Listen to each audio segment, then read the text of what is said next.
तो नमस्ते दोस्तों, स्वागत है आप सभी का मेरे इस छोटे से ब्लॉग में। तो आज मैं सुबह से जल्दी उठ जाता हूँ और उठते ही माँ धरती को प्रणाम कर लेता हूँ और माँ धरती को प्रणाम करने के बाद अपने बेड को समेटने लग जाता हूँ और समेटते समेटते सोचता हूँ कि आज और क्या काम करना है। तो फिर इतनी देर में पापा मुझे बोलते हैं कि आज फिर भैंस का दूध निकाल के तू ही ले आ। तो मैं ही फिर भैंस का दूध निकालने चला जाता हूँ और फिर भैंस का दूध निकालने के बाद घर रखने के बाद फिर वापस बाड़े में जाता हूँ और फिर गाय को छोड़ने का सोच रहा था, लेकिन मैंने सोचा कि गाय को पहले छोड़ दूंगा तो फिर गाय भागने लग जाएगी।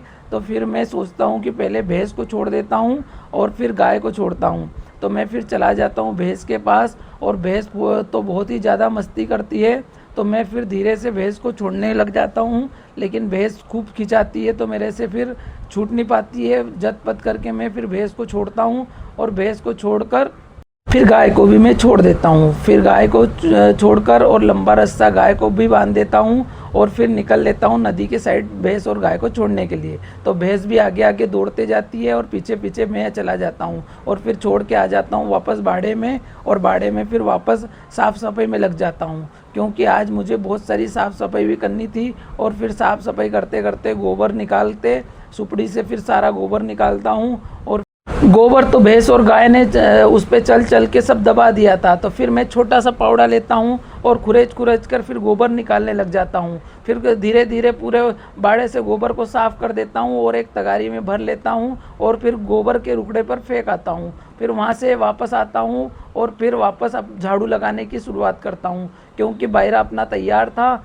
और जहाँ पर भी गीला था वहाँ पर थोड़ी सी मैंने घास डाल दी और फिर उससे साफ़ कर दिया। और फिर अच्छे से पूरे बाड़े में झाड़ू लगाकर एकदम क्लीन कर दिया और क्लीन करके एक जगह पूरा कचरा इकट्ठा कर दिया था। फिर उस कचरे को मैंने तगारी में भरने के लिए मैं बैठ गया और फिर अच्छे से पूरा कचरा मैंने तगारी में भर लिया और फिर वापस रुखड़े पर फेंक आया। और अब बारी थी गुआन में चारा डालने की। तो मैं फिर फटाफट 2-3 तगारी गुआन में चारा डाल देता हूँ, क्योंकि फिर दोपहर में जब भैंस आएगी तो उसमें डालने में बहुत दिक्कत होती है और भैंसें डालने नहीं देती है। इसलिए मैं पहले ही उसमें चारा डाल देता हूँ और फिर जैसे ही दोपहर में भैंसें आएगी तो मैं बांध दूंगा और सिर्फ बांधने का काम रहेगा। बांध कर मैं वापस फिर चला जाऊंगा। तो मैं फिर घर पहुंचते ही पापा बोलते हैं कि ऊपर बहुत सारे कचरा हो गया है।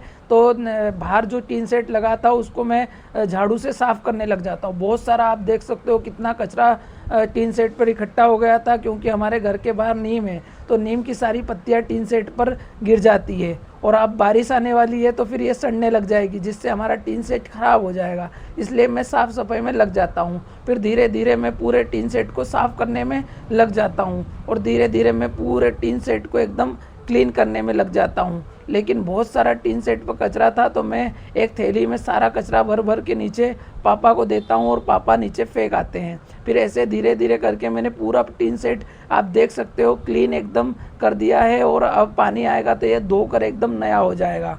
तो हम आप देख सकते हैं मेरी मेहनत कितना रंग लाई है। फिर मैं नहा धो के तैयार होकर निकल लिया सनावत के लिए और प्रवीण और मैं निकल गए फिर सनावत के लिए, क्योंकि हमें सिलाई मशीन प्रवीण के घर के लिए ख़रीदनी थी।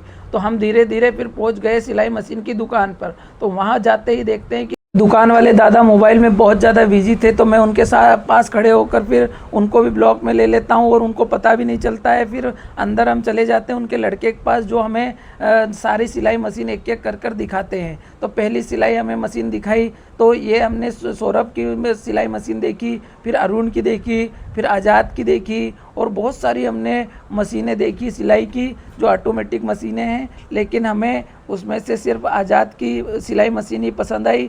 तो फिर हम भाई साहब से हमने मोल भाव किया और फिर 9,000 में डन करके बहुत ही बढ़िया मशीन आज़ाद की हमने रख ली। और फिर भाई साहब ने बोला कि आप शाम तक आना, मैं पैक करके रख दूँगा। मिलते हैं ऐसे ही मज़ेदार अगले ब्लॉग में।